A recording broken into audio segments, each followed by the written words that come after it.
citizens, black people, brown people, who have not had due process in this country.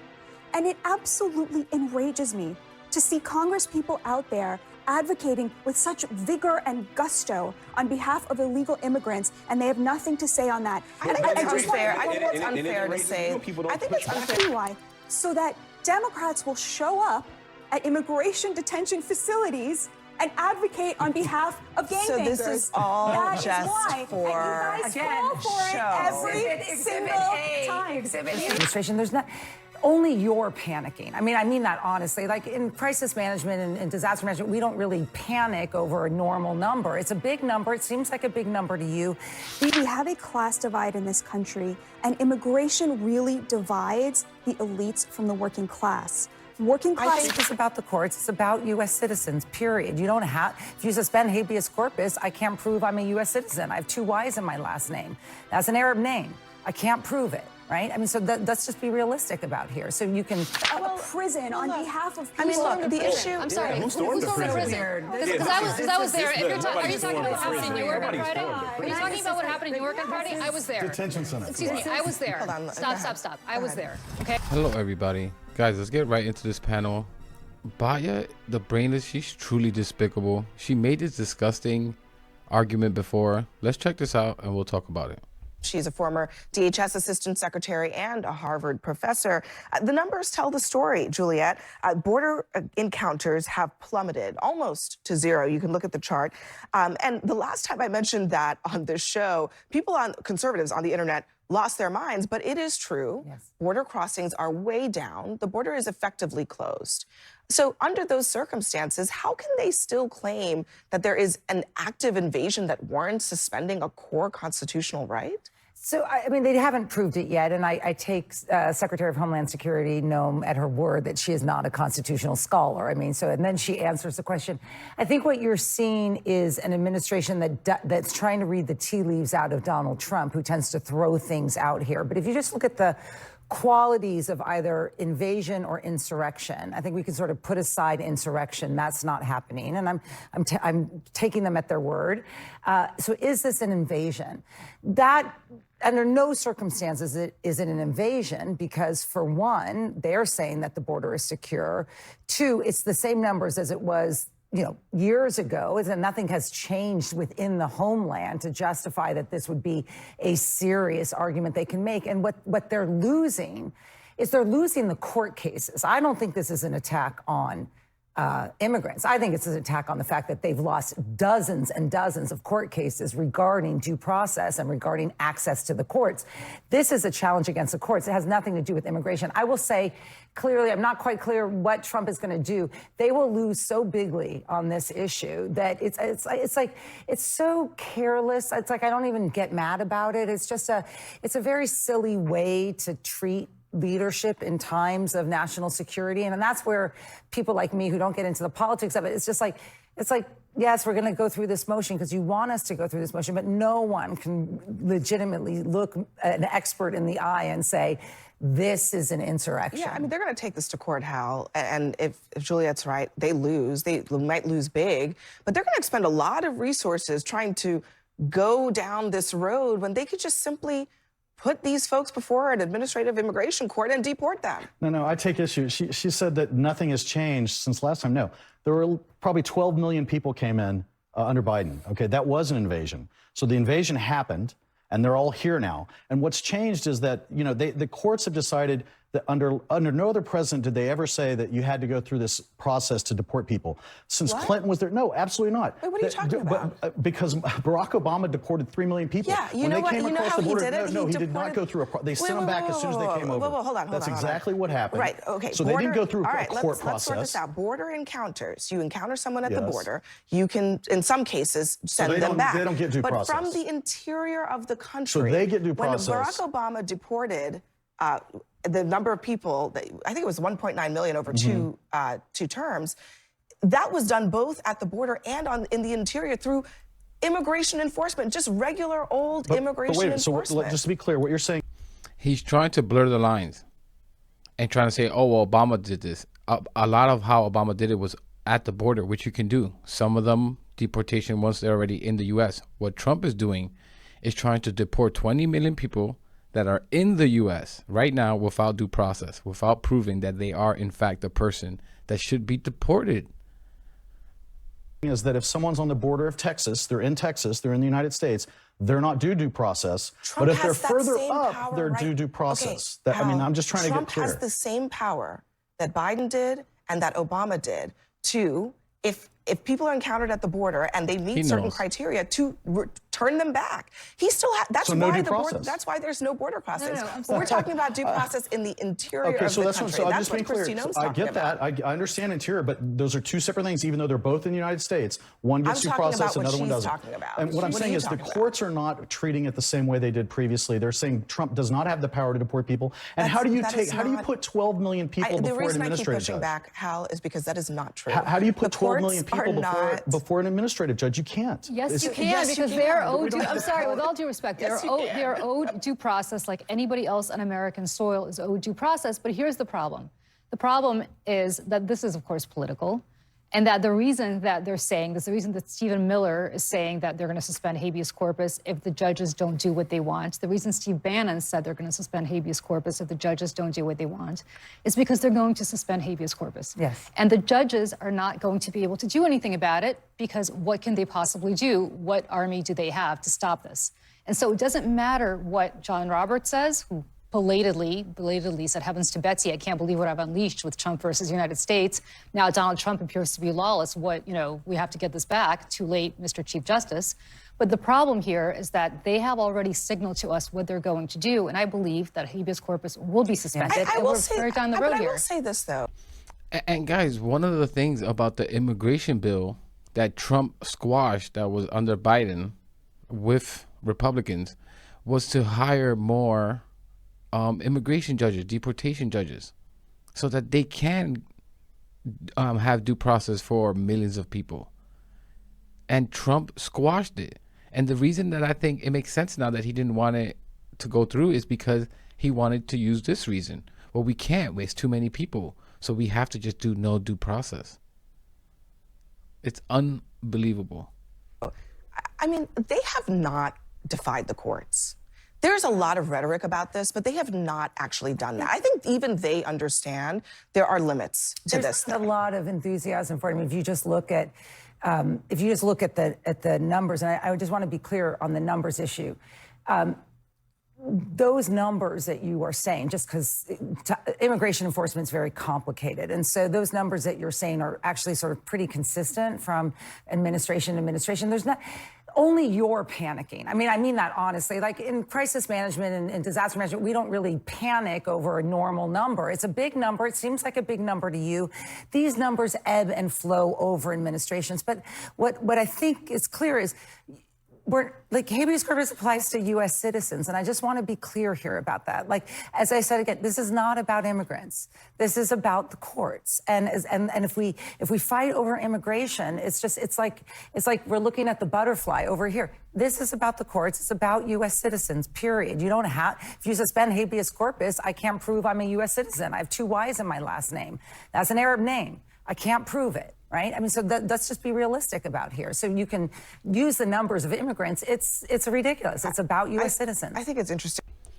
So what she said there about her last name, she's completely right. This is why.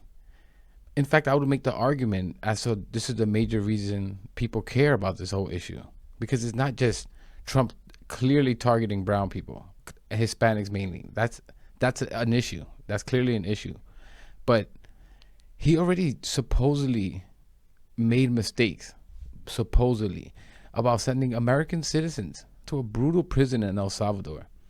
To not see how Trump could use something like this, no due process, and how this will affect black and brown communities, to me, is obtuse. You don't think he would try to use this? You don't think he would try to go to Chicago, the #1 place that the right demonizes? And come on, we all know why. And guys, what she said there, like, I'm Hispanic, and in my own family, guys, there's people who look just like your ordinary white person. There's black people. There's people in my family that look just like your everyday black people. I have cousins that look like Abby. I mean, and guys, even that dude, David Pacman, isn't he Latino from Argentina? Like,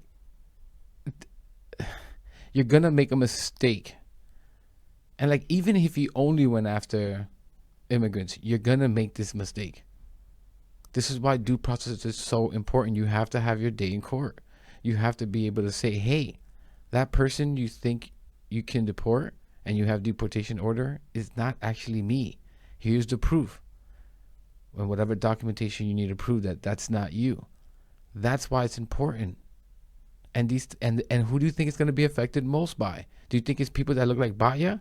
Or do you think that it's going to be black and brown immigrants and black and brown Americans that would make the argument? You let this man go with no due process. You don't think he's going to target black and brown communities? The right wing in general would be all for that. To note that the Trump administration I mean, he would use it to go after anyone who critiques him. I would make that argument. their national intelligence apparatus, produced a report saying that the United States was not being invaded by Venezuelan gang members. And you know what happened? Well, Tulsi Gabbard, the DNI, fired those officials, according to the Washington Post.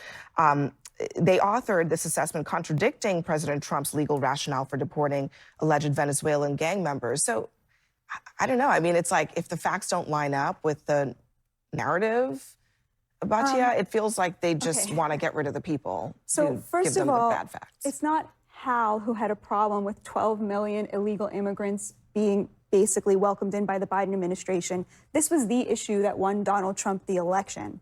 The American people are very upset about this. But yes. And Donald Trump is still up by 14 points on immigration, so he is winning this. Now, you're right that Stephen Miller said they're looking into suspending habeas corpus. But as you pointed out very accurately and very nobly, Abby, they have not yet defied a court order because they are not going to do that. Here is the thing that I think people are missing. Illegal immigrants have the same constitutional rights as citizens in criminal court. Immigration court is an administrative hearing. And when it comes to expedited removal, Abby, that's not about how close you are to the border.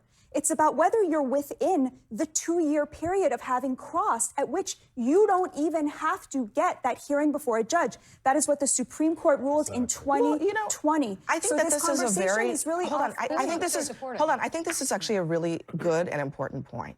You're pointing out that there are actually means that are completely legal for them to deport people who fall within certain guidelines without having to suspend parts of the Constitution. But they're using it is them, totally possible. I them. agree. I agree with you. I think that they are using them. They can continue to use them. Why tease suspending a core part of the Constitution? I'll tell you why. I want to answer that. Why? I'll tell you why. So that Democrats will show up at immigration detention facilities and advocate on behalf of gangbangers. So this is all that just is why. for and you guys fall for show. it every single time. This is all just for show, Mandela. Can I just make one more? Let me just let Mandela get a quick It's word only in. been a political argument. And remember how she just described them, gangbangers. They always describe immigrants as gangbangers, violent. She's disgusting, and watch what she does next. It is only just, it is a rhetorical exercise. And the idea of suspending habeas corpus is, again, more than the immigration argument. It is the playbook for authoritarian regimes. I don't know why we're sitting and acting like we aren't on the cusp right now. We are in a very bad place in this country. And even the idea that it can be talked about so casually and receive little, if no pushback from Congress should scare us all. So here's my problem with that. There are actually American citizens, black people, brown people, who have not had due process in this country. And it absolutely enrages me to see Congress people out there advocating with such vigor and gusto on behalf of illegal immigrants, and they have nothing to say on that. I think it's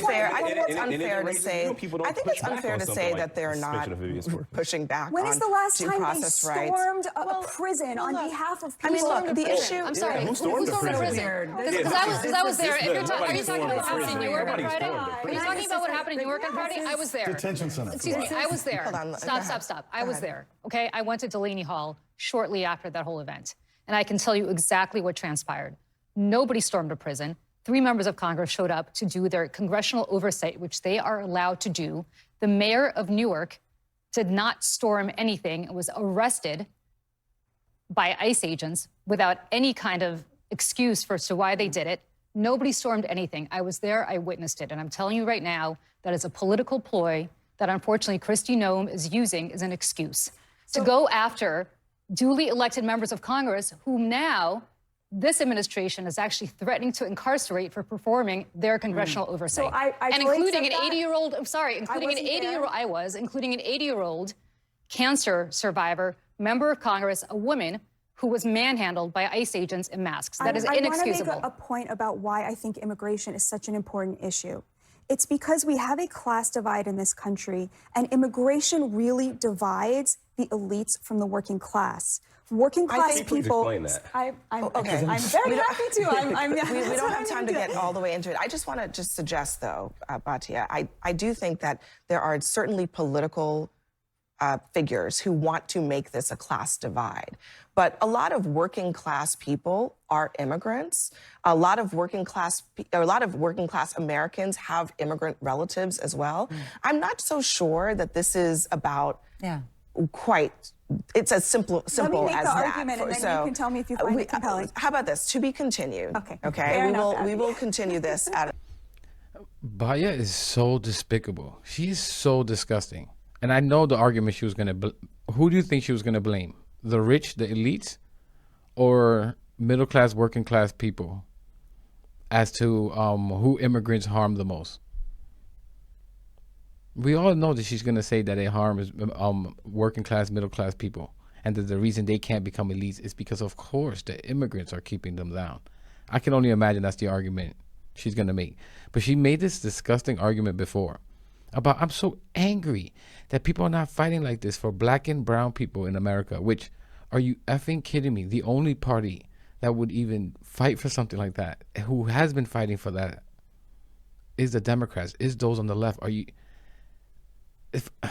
For one, if she cared about black and brown people, she wouldn't be describing brown immigrants as violent or gangbangers. She's really despicable, this argument that she uses. Come on. Essentially, she's saying, come on, everyone. We've been racist to black and brown Americans for decades. What's wrong with doing it to these brown immigrants? What are you guys making a big fuss about this? And let me tell you simply how I know she doesn't care about black and brown people. And she's just finding any way to defend Trump. When Kamala was the nominee, I think we all knew right away, left and right wing, that Trump was going to go the racist route one way or another. And within days, we got the whole she isn't black thing. If Batya, the female Scott Jennings here, the hand countable amount of brain cells over here, cared about black and brown people, she would not be supporting the guy saying something like that, who's literally looking to harm black and brown people any way he can, even just in the past few months, calling people DEI hires, blaming them, the helicopter crash, the plane crash, on DEI hires. Removing pictures, this one is always the most insane to me, of black and brown people from the White House. But Batya cares about black and brown people, right? The Trump, this administration, the one that she so crazily supports, so cultishly supports, doesn't want any celebration. Didn't want any celebration done during Black History Month. Removing funding grants from the Smithsonian Museum for Black History. Removing black military generals because maybe he was a DEI pick. We don't know. So just to be safe, we got to remove this black dude. Like, unbelievable. Calling undocumented immigrant jobs black jobs. This is the guy she supported. She's in politics. She knows he said all of this crap. And I mean, on and on and on. This is just in the past few months. And I'm missing thousands of stuff. But yeah, let's use racism that's been historically done to black and brown people in this country as a justification for racism against these immigrant brown people. This is the thing with Batya. She's willing to defend anything that Trump throws out there, as long as he's getting rid of the brown people near her country of Israel. That's just a damn truth. She's just happy to support as long as Palestinians get wiped out. She's despicable. Like, I mean, this is just truly unbelievable. And again, to go back to this argument about how to think that Trump wouldn't use this nefariously against black and brown people, I think is just insane. Crime has been going at an all-time low, and these people on the right still scream about all this crime. It's nearing all-time lows. You don't think they're going to target places like they demonize a symbol of danger, Chicago? You don't think that's the first place they would try to go to if they got rid of due process? The guy who got sued for not renting to black and brown people, Trump, the man who called for the execution of 5 young black and brown kids and took a piece out in the newspaper asking for it, who were wrongfully accused and still wouldn't apologize when asked to apologize about it. No, he wouldn't do anything nefarious with that kind of power. Uneffing believable. I'm surprised someone didn't say anything like that. Like, not only should no president be trusted, let alone this moron, this dangerous man. He's an idiot, but he's dangerous. But I'm going to leave it there, guys. Let me know what you think about all this in the comments. And look how she smiles. This is not a topic to be smiling ear to ear. Anyways, please leave a comment about all this. Let me know what you think. Leave a like, subscribe. It really helps push the message out there. And I'll catch you in the next one.